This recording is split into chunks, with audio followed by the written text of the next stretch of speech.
bonjour à toutes et à tous. Aujourd'hui, nous allons voir dans GIMP 2.10.20. Ça marche aussi avec la version 2.10.18, donc pas de crainte. L'outil de gauchissement, gauchir.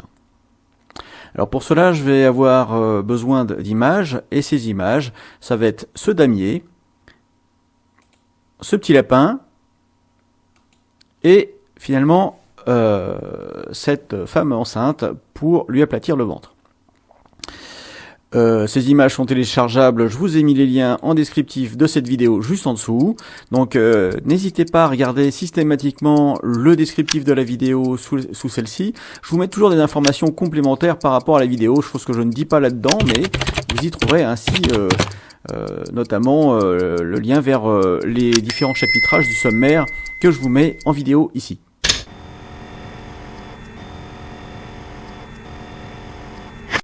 Alors, je vais commencer par charger le damier.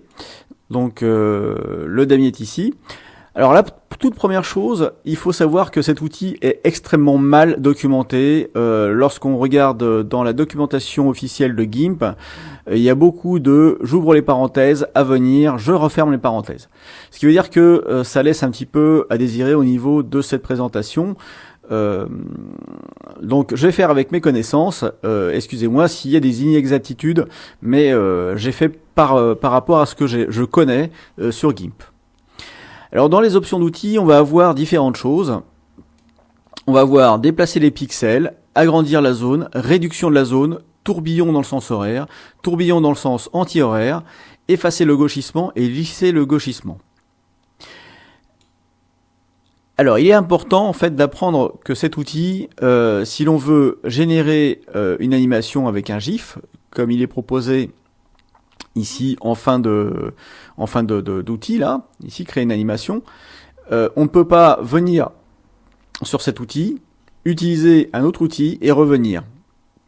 L'animation se fera sur toutes les opérations et en une seule fois qui ont été faites dans Gauchir.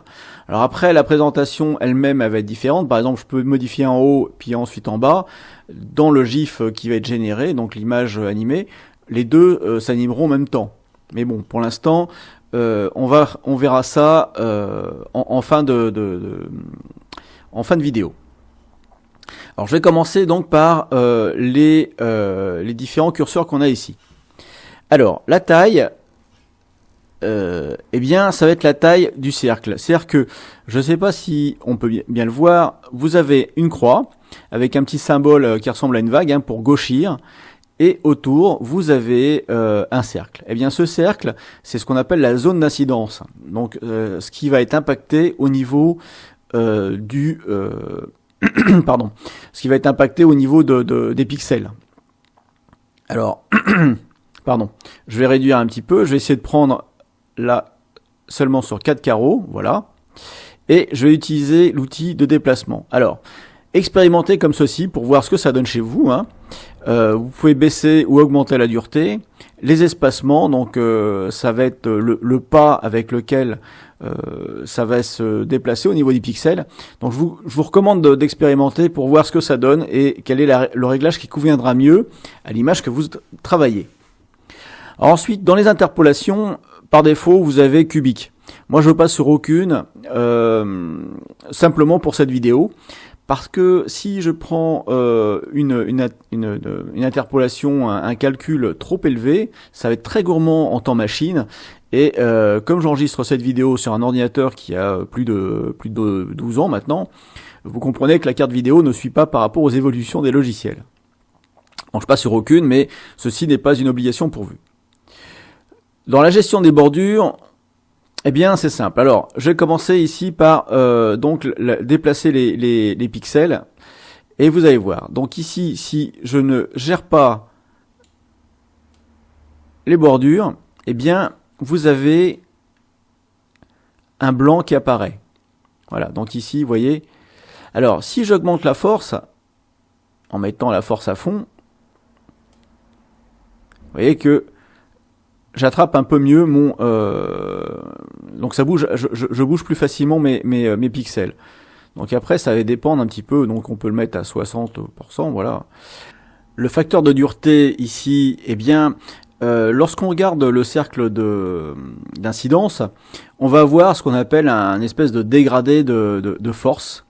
C'est-à-dire que si j'ai une brosse, enfin un cercle d'incidence qui est très dur, eh bien tous les pixels vont être impactés, par exemple à 100%, tous les pixels vont être impactés dans la zone de déformation. Je prends ici et tout, voilà, vous voyez, ici ça fait un décalage directement. Ici, c'est pas une coquetterie de votre écran, hein, ça a vraiment décalé. Par contre, bon, je vais faire un petit CTRL Z ici pour revenir, pour avoir toujours de la surface de travail. Par contre, si je prends par exemple une dureté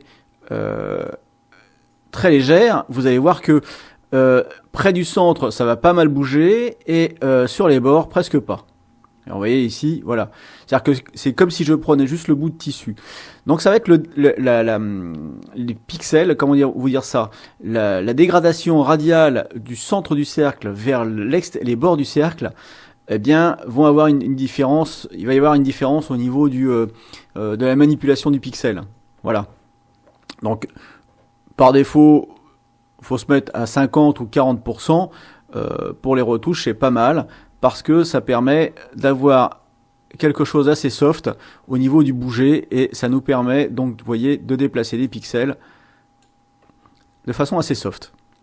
Alors l'espacement ici, si je mets à fond, c'est-à-dire que pour bouger un pixel, il va falloir que je bouge énormément ma souris, et hop, là ça l'a fait. Vous voyez. Alors maintenant, si je mets un espacement ici très faible, eh bien je vais avoir plus de facilité à bouger la zone concernée. Alors, personnellement, je vois pas trop pourquoi on pourrait avoir un gros espacement, à part faire des images psychédéliques comme ça.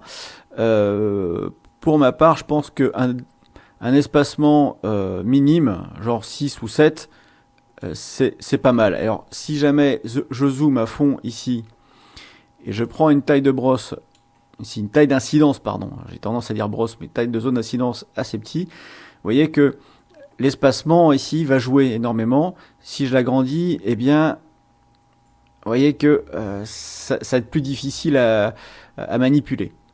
Voilà un petit peu pour ces différents curseurs. Donc moi je vous conseille vivement un espacement de voilà, inférieur à 10 en tout cas, une force supérieure à 50 et une dureté inférieure à 50, hein, dans 38-40, de façon à avoir une manipulation assez fine de ce que l'on peut faire, vous voyez. Alors, je vais revenir, CTRL majuscule J. Si ça veut bien. Ah, voilà, j'étais pas. Voilà. CTRL majuscule J.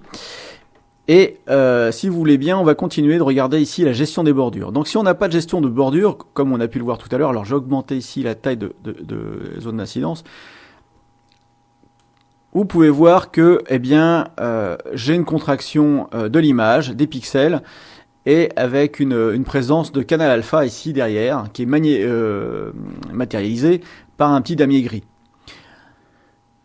Donc ici, sans gestion de bordure, l'image reste comme ceci. Après, on va avoir la possibilité d'avoir d'autres gestions. On va étendre. Donc ce coup-ci, GIMP va calculer les pixels de façon que ça aille jusqu'au bord. Donc vous voyez ici, il rallonge le noir. Là, il n'a pas su quoi mettre, donc il a mis du gris, hein, par défaut.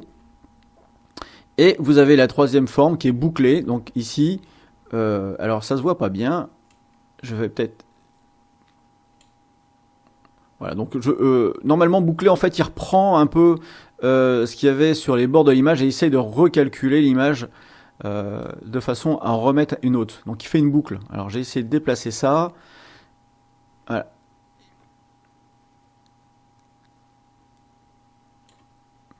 Bon, normalement ici, on aurait dû avoir un départ de blanc. Alors je sais pas ce qui... peut-être que ça marche mal chez moi, je ne sais pas. Alors voilà, donc si on laisse la molette de la souris, enfin la souris sur la zone ici, gestion des bordures, et vous faites tourner la molette de la souris juste comme ceci, hein, sans autre chose, vous allez pouvoir modifier les zones d'incidence et le voir.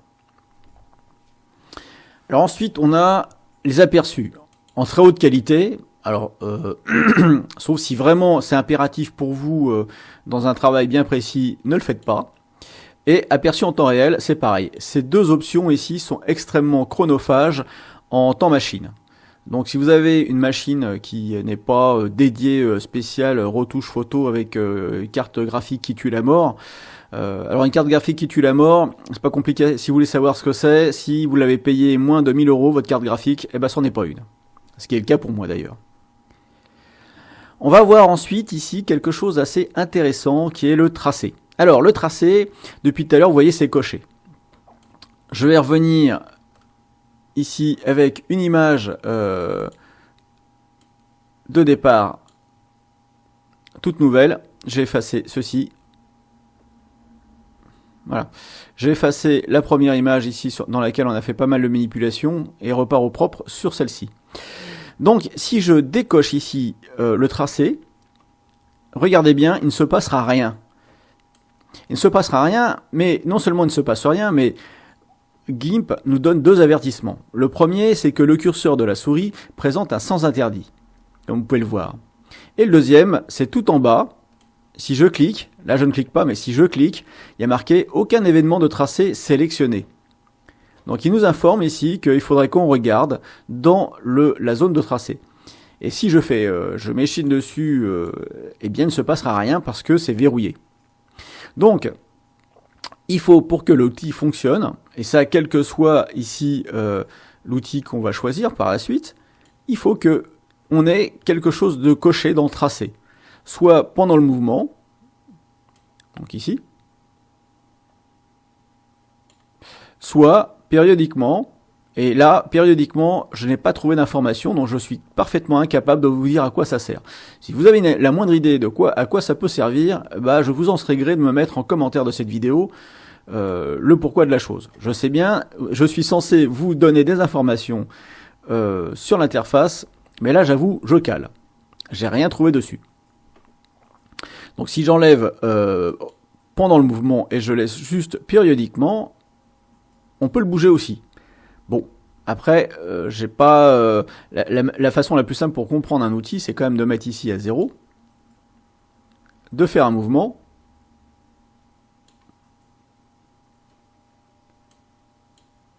on voit qu'il n'y a rien. Bon, alors je vais mettre à 2. Voilà, bon, bah, ça bouge, alors peut-être qu'un coup sur deux, je sais pas comment ce qui est calculé. Et si je mets ici à 100%,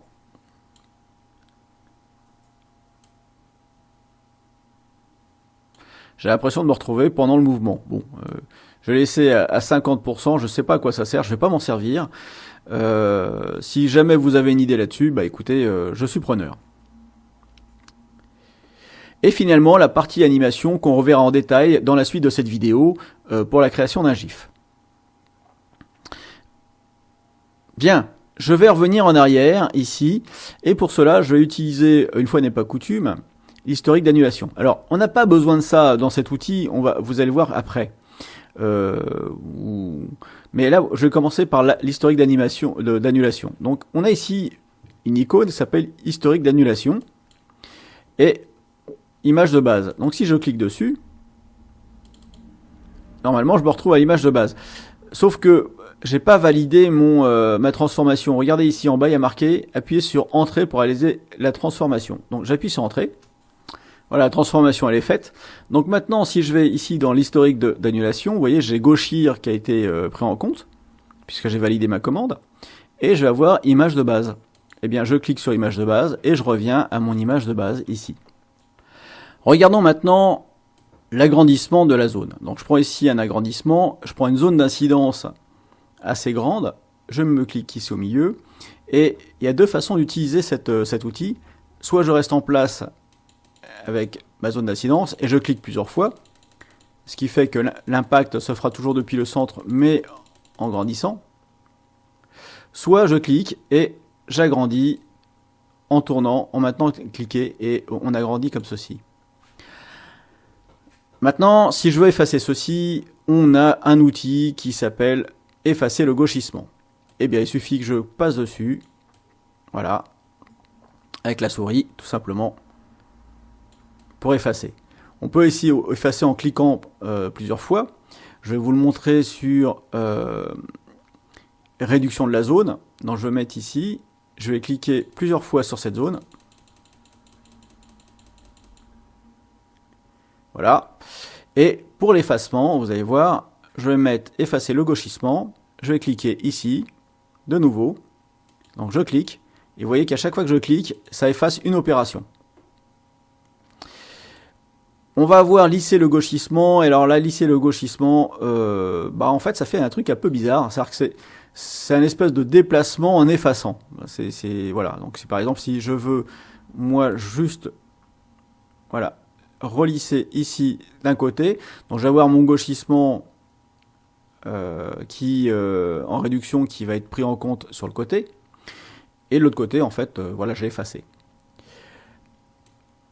Alors, après, oui, on a tourbillon dans le sens horaire. Bon, là, je pense que vous avez compris comment ça fonctionne. Je clique plusieurs fois. Ou alors, je clique en déplaçant. Voilà. Et on fait tourner un petit peu, ça fait un espèce d'effet drapé. C'est un peu marrant. Ou alors, on a... ça tourne dans l'autre sens, hein, anti-horaire.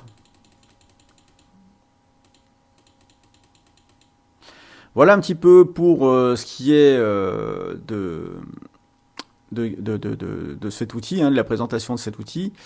Gestion des bordures, j'ai mis 100. Est-ce que... Voilà. Ok. Il ne reste plus qu'à maintenant voir l'animation, mais on le verra en détail dans un chapitre particulier pour créer un GIF. Vous allez voir, c'est assez ludique. Un peu technique, mais assez ludique. Bien. Maintenant que j'ai fait toutes mes transformations... Eh bien, GIMP me demande d'appuyer sur Entrée pour réaliser la transformation. Alors, il y a deux façons de faire. Soit j'appuie sur Entrée, soit je change d'outil. Alors, moi, comme je suis à la souris et je suis assez feignant, j'aime bien changer d'outil. Et regardez, hop, ça l'a appliqué directement. Voilà. D'ailleurs, si on va dans l'historique des annulations, vous voyez ici, ça l'a pris en compte.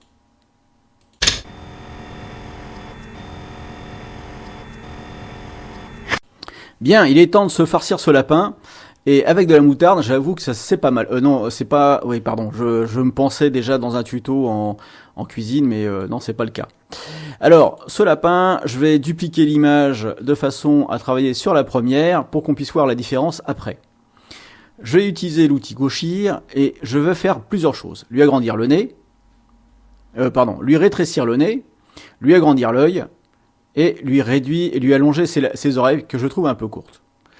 Alors, pour l'œil, je vais appuyer sur CTRL molette avant de façon à zoomer autour de l'œil. Pardon. CTRL Z, voilà. Je vais commencer par réduire la zone d'incidence, la taille de zone d'incidence, me mettre ici en agrandissement de la zone. Vous voyez, donc je suis en agrandissement de la zone. Et je vais prendre une zone d'agrandissement un peu plus large que l'œil.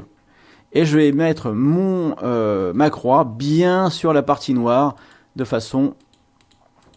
Voilà. Et là, je lui fais un œil un peu exorbité.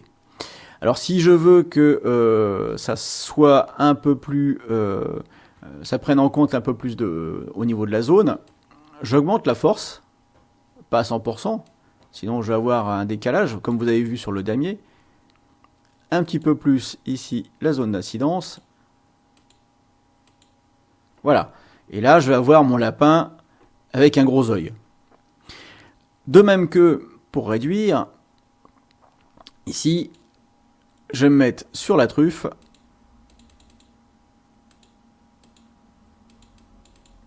Voilà. Et je veux maintenant déplacer ici ces pixels au-dessus de la tête pour les faire une tête un peu moins grosse. Je vais aller dans déplacer les pixels. Et là, je vais prendre une force qui est comme ceci, une taille, une dureté. Alors la dureté, je vais la baisser au maximum de façon à ne pas toucher l'œil. Vous voyez que comme je veux déplacer ici un maximum de pixels,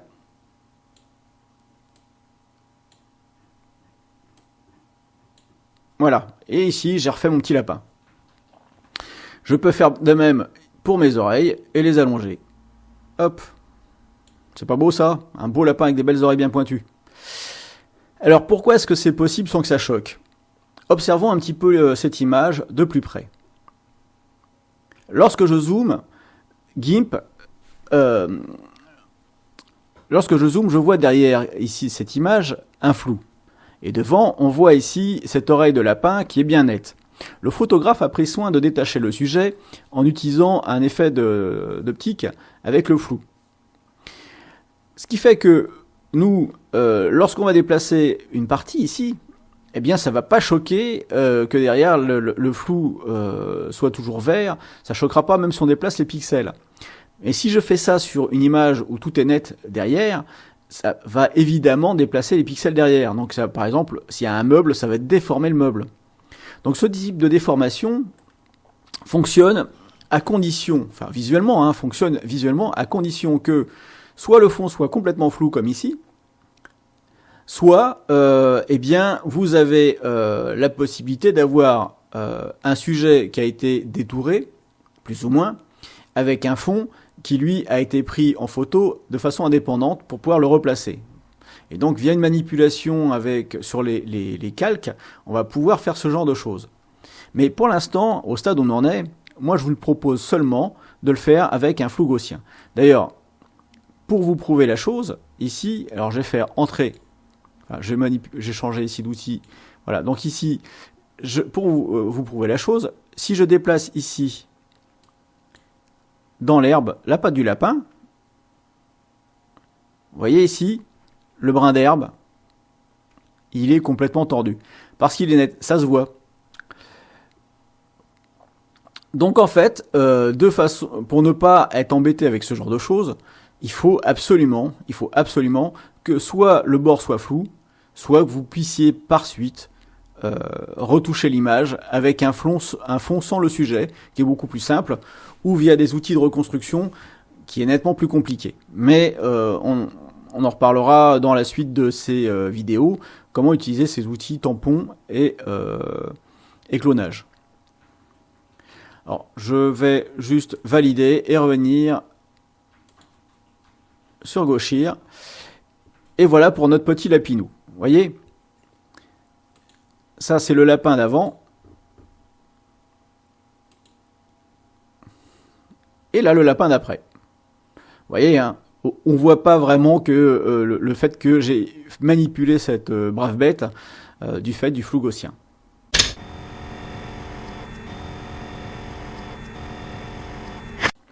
Eh bien, nous voilà maintenant partis pour aplatir un ventre d'une femme enceinte.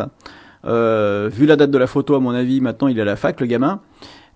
On va juste donc déplacer les pixels, la dureté, on va baisser la force ici, et on va faire une chose qu'il ne faut pas faire. D'abord, je prends ici un cercle d'incidence trop gros, vous voyez, et je déplace. Et là, je vais avoir une déformation de la main, des jambes et du bas ici du corps. Vous voyez. Voilà, donc là, c'est un déplacement qui a été fait. Et vous voyez, voilà, je vais zoomer dessus. Voilà ce que ça donne au niveau de la main. C'est pas terrible du tout, du tout, du tout. Donc ça, c'est évidemment ce qu'il ne faut pas faire. Donc, je vais revenir en arrière sur l'image de base. Et on va y aller un peu plus en douceur. Toujours de la douceur avec ce genre de manipulation. Alors, je reviens dessus. Et là, je vais prendre une taille beaucoup plus raisonnable. Avec une dureté. Voilà. Un espacement. Donc la taille plus petite. Et je vais modifier zone par zone. Tout doucement. Donc ici. La zone de la main. Alors il faut faire attention à la direction dans laquelle qu'on va donner ici à la souris. Parce que si je vais vers le bas, je vais allonger ses doigts. Si je vais vers le haut, je vais contracter la main. Donc là, il faut vraiment faire attention à la direction qu'on donne à notre souris. Et là, ça va fonctionner aussi parce qu'on a cette zone-là qui est brûlée, vous voyez. Alors ça peut paraître frustrant, mais il faut y aller vraiment par petits coups pour que ça fonctionne.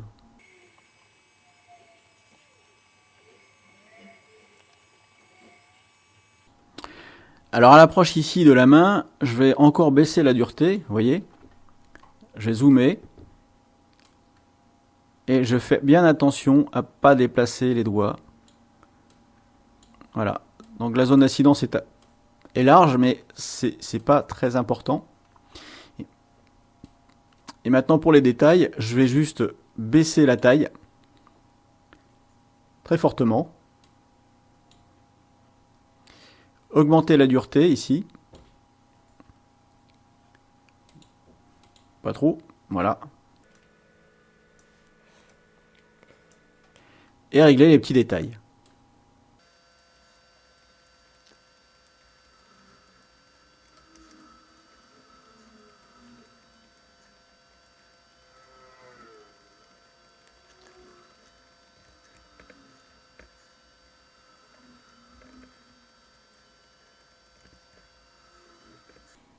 Après, on va se mettre ici en réduction de zone, par exemple pour la main, en mettant une taille pas trop grande, une dureté à 50%, et on va pouvoir réduire ici la taille de la main sur cette zone. Attention à ne pas faire une réduction mammaire, voilà. Et on obtient donc cette image. J'en ai profité aussi pour remonter les fesses, hein, j'ai coupé au montage. Et on a donc ici cette chose qui a été refaite, donc le ventre aplati. Alors, il y a un détail ici, c'est que on voit le nombril. On voit le nombril, il y a ici quelques parties, quelques couacs. Alors ça, on peut le retoucher, mais pas avec les outils qu'on connaît pour l'instant. Pour ça, il faudrait aller maintenant dans l'outil de clonage pour refaire ça. Mais au stade actuel de connaissance que je vous ai passé, c'est pas possible. Alors, j'ai pas encore appuyé sur entrée ici. Et donc, je vais pouvoir passer maintenant à la création du GIF.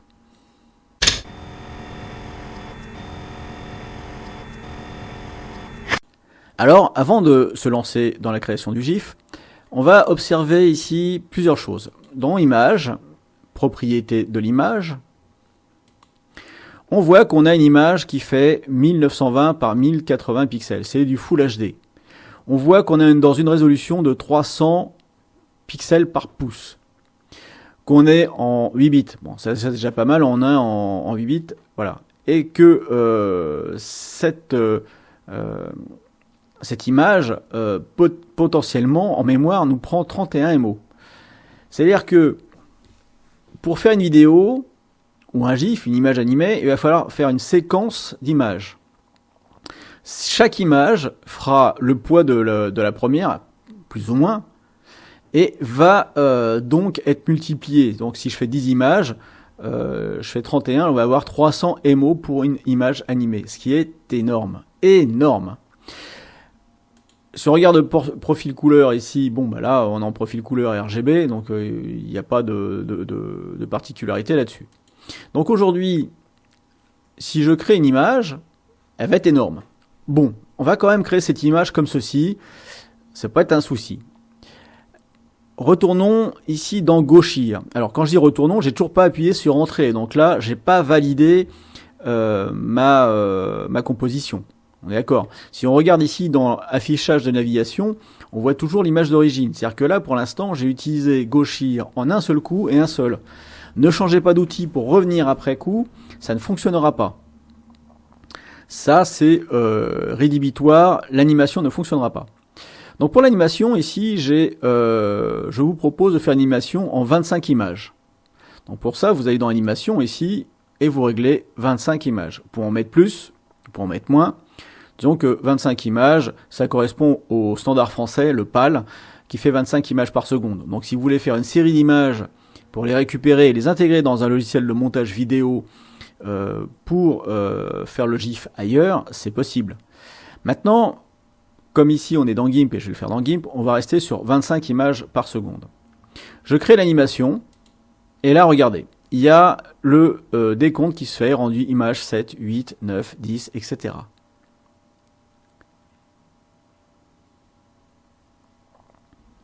Voilà, GIMP m'a créé maintenant une nouvelle image avec cette série.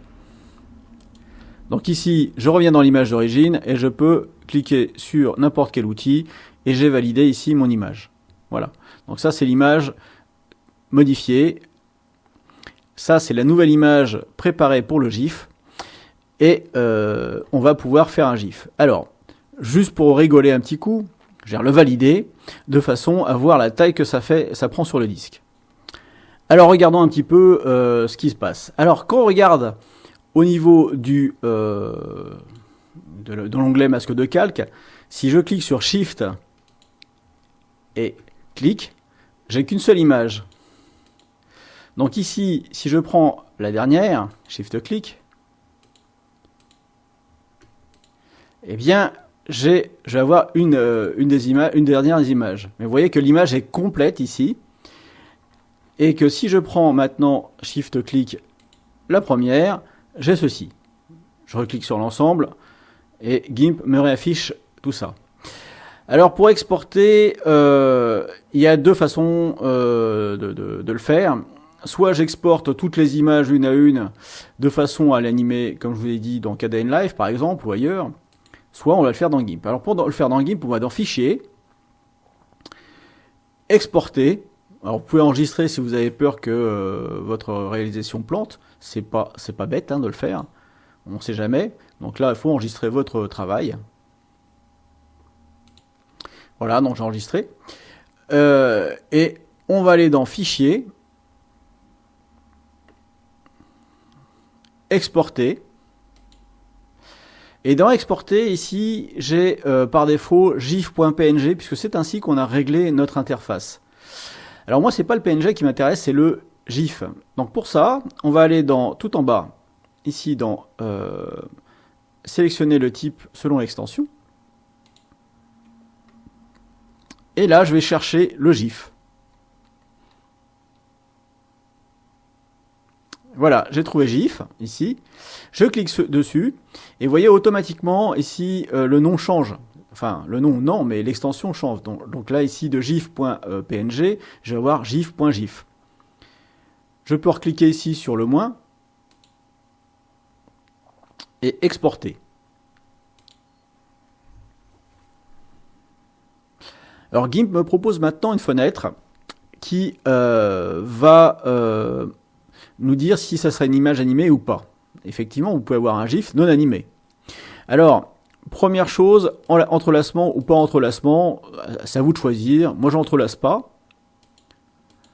Ensuite, le commentaire, eh bien, c'est ce que vous avez mis dans l'onglet commentaire de l'application. Et là, très important, il faut cocher ici en tant qu'animation, de façon à que ça soit une image animée. Alors, option du GIF. On peut boucler le GIF, c'est-à-dire qu'une fois qu'il a fini de faire ses 25 images, eh bien, il revient à l'image 1 et continue, ainsi de suite, indéfiniment. Donc là, boucler le GIF est ici. Donc c'est une instruction qui va être mise dans le GIF, qui va être lue et interprétée par les différents logiciels qui vont afficher l'image et qui vont avoir pour instruction de boucler l'image à chaque fois. Donc le délai entre images, donc ici je vais laisser 100 millisecondes par défaut, parce que ça correspond. L'arrangement, alors c'est pas peu importe, parce que peu importe, si c'est peu importe, en fait il peut faire un peu comme il le sent. Donc une image par calque, et à chaque fois ça le remplace. Donc là en fait il va prendre l'image 1, ensuite il va prendre l'image 2 pour la deuxième image, etc. et ainsi de suite. Alors saisis un délai ci-dessus pour toutes les images. Donc j'ai dit voilà, le délai ça va être le même pour toutes les images, et utiliser l'arrangement pour toutes les images. Donc ici, j'utilise l'arrangement pour toutes les images. Et j'exporte. Voilà, l'exportation est terminée. Je vais ouvrir maintenant mon image ici. Alors avant toute chose, on va regarder, elle fait 18 mégapixels. Enfin 18 MO. C'est pas rien. Alors si je clique dessus, on va voir que c'est une image animée. Donc voilà l'image animée ici. Donc on voit que le ventre rentre tout doucement. Donc il faut qu'elle passe une fois pour qu'elle soit mise en mémoire. Et la fois suivante, après, ça ira un petit peu mieux. Donc je suis à 71% ici au niveau de la taille. Donc c'est énorme. Hein. Voilà, donc le deuxième passage est un peu plus rapide. Bien. Fort de cette expérience, on voit que c'est une image qu'on ne pourra jamais mettre sur un réseau social, où que ce soit, étant donné sa taille, c'est carrément impossible. Alors, on va voir comment optimiser pour pouvoir diffuser ce fameux GIF.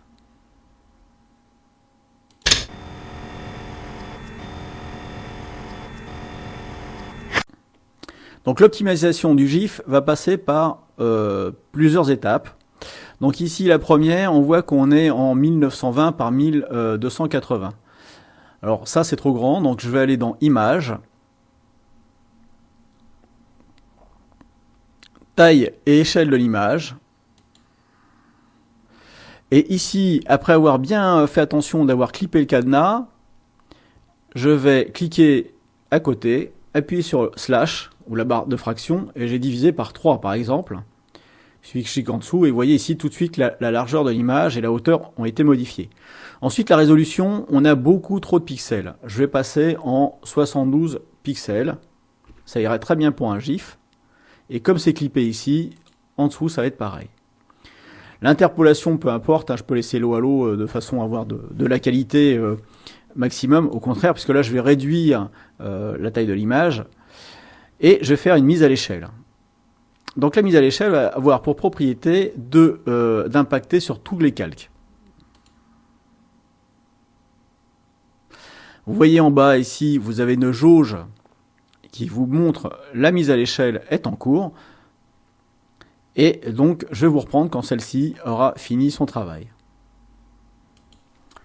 Voilà, GIMP a fini le calcul. Je vois qu'ici maintenant j'ai mon image qui a été réduite. Donc je vais agrandir ici. Mais néanmoins, maintenant j'ai un poids qui est beaucoup plus petit. Et on va regarder ici ce qui se passe au niveau des images. Eh bien, si je prends la première image, j'appuie sur Shift, pardon, voilà. Elle n'a pas changé. Et la dernière image, ici, ça n'a pas changé. Ça prend vraiment avec l'image, voilà. C'est-à-dire que l'image, elle comporte les modifications et le fond. Alors, il serait judicieux pour nous de conserver un fond ici, d'avoir juste le fond, finalement, hein, parce que ça ne bouge jamais, et d'avoir que cette partie, la partie qui a été transformée, c'est-à-dire ici autour de la jeune femme, la modification. Et pour ça, GIMP nous a proposé un filtre, donc il faut aller dans Filtre, Animation, et Optimiser pour le GIF. Il va nous créer une nouvelle image, optimisée pour ça. Donc il va créer une image, donc voilà ici, optimisation de l'animation, donc GIMP va calculer les pixels qui bougent et les pixels qui ne bougent pas, et va créer comme ça 25 images de pixels mouvants, laissant les autres en charge à la toute première image qui servira d'image de fond. Allez, je vous reprends à la fin du calcul. Voilà, GIMP a fini de calculer et m'a créé encore une fois une nouvelle image. Alors si on regarde ici maintenant dans cette nouvelle image, j'appuie sur Shift et juste cette image-là, GIMP m'a fait ici un calcul sur les pixels qui ont réellement bougé sur cette image. Et si on regarde la toute première image, ici, eh bien, GIMP m'a mis l'intégralité de l'image. Donc si je prends la deuxième ici, vous voyez, même au niveau de l'affichage de la navigation, en bas à droite, eh bien, on voit tout de suite ce qu'il a commencé à modifier.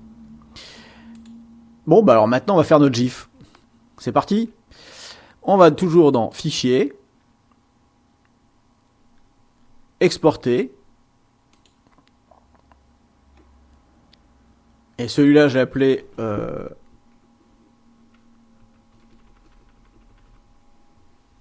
GIF léger. Voilà. Et il s'appelle toujours .gif parce qu'il reprend encore l'extension qu'on avait mis tout à l'heure. Donc attention, quand vous enregistrez quelque chose, vous exportez quelque chose à l'extension, hein, validez pas comme ça bêtement, faut risquer d'avoir des surprises. Donc j'exporte. Et là, on me demande si je veux entrelacer, je dis non, GIF, commentaire, oui, en tant qu'animation, oui, boucler indéfiniment, oui, une image, non, cumulatif. Ce coup-ci, il va falloir combiner, il va falloir cumuler, parce que sinon, ce que vous allez avoir, c'est que vous allez voir que des portions d'images qu'on avait vues là juste à l'instant, au lieu d'avoir une image avec l'image de fond. Donc ici, c'est bien calque cumulatif. C'est-à-dire que cumulatif, à chaque fois, il va rajouter le calque de dessus, du dessus, du dessus, du dessus, et ainsi de suite. Ce qui fait que notre animation va prendre en compte le séquencement des calques, partant du bas de la pile vers le haut de la pile dans notre dans notre gestionnaire de calque. Donc après, utiliser les délais et les arrangements, ça on ne change rien, on exporte, ça allait beaucoup plus vite. Vous voyez, tout à l'heure, je suis parti un petit moment, j'ai laissé faire, et là, hop, il a terminé. On va regarder de suite le résultat. Et là, j'ai donc mon GIF d'avant qui fait 18 émos et le nouveau GIF qui est juste au-dessus et qui lui fait 360 kg. Il n'y a pas photo, hein. Et je clique dessus, on va voir ce que ça donne. Et vous allez voir que même le logiciel va réagir beaucoup mieux pour la lecture de celui-ci. Voilà, hop. Et vous voyez la vignette tout de suite. On voit l'évolution qui se fait gentiment. Alors, mon épouse m'a fait la remarque, elle dit ça serait plutôt marrant si, en fait, au lieu que ça rétrécisse, eh bien, on voit l'évolution de la femme enceinte dans l'autre sens. J'ai dit, ouais, c'est pas bête, mais alors là, je te dis pas les manipulations qu'il faudrait faire. Allez, sur ce, je vous souhaite à toutes et à tous de bien vous amuser avec cet outil de transformation dans GIMP. Ici, maintenant, vous en connaissez toutes les arcanes, tous les secrets. Il faudra un petit peu de pratique pour le mettre en œuvre. Ça serait d'ailleurs intéressant si vous pouviez me poster vos essais, ça serait marrant. Pas forcément avec cette image, mais avec vos photos à vous, et puis pourquoi pas me poster ça sous forme d'un GIF. Allez, bye, la bise, et puis à très bientôt.